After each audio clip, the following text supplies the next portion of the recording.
આજરોજ ward number 12 માં mayor આપના દ્વાર લોક દરબાર હતો, પણ મને એવું લાગે છે મેયર આપના દ્વાર વોર્ડ નંબર 12 માં લોક દરબાર નહોતું. ભાજપના આગેવાનો ને ભાજપના વિસ્તારના આગેવાનો તે આગળ ખુરશીમાં અને સ્ટેજ ઉપર ચડી બેસી ગયા હતા.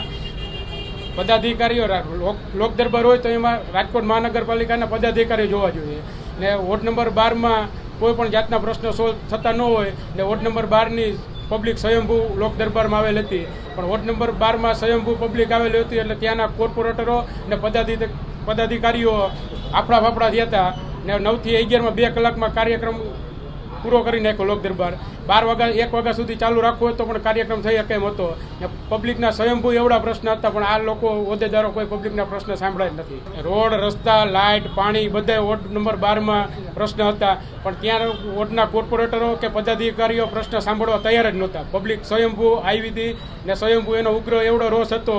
પદાધિકારીઓ મેયર શ્રી પણ અડધો કાર્યક્રમ મૂકીને ચાલતી પકડી હતી. વોર્ડ નંબર 12 ને એક સોસાયટીના એક મહિલા બેન હતા, એને ત્યાંના કોર્પોરેટરે કીધું ભાઈ અમારા વિસ્તારમાં અમારા શેરીનો પ્રશ્ન સોલ્વ નથી થતો. ભૂગર્ભ ગટરનું પાણી છે તે કાયમ નળમાં પાણી આવે છે, ભૂગર્ભ ગટરનું ગંદકીવાળું પાણી. ત્યાંના કોર્પોરેટર કીધું ભાઈ તમે બેસી જાઓ શાંતિથી.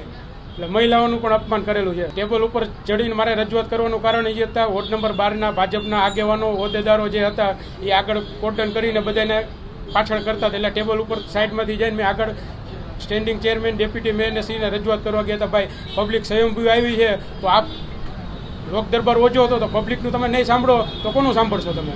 સાંજ સમાચાર ફેસબુક પેજને લાઇક કરો, વિડીયો શેર કરો અને વધુ વિગતવાર સમાચાર માટે sanssamachar.net વિઝિટ કરો.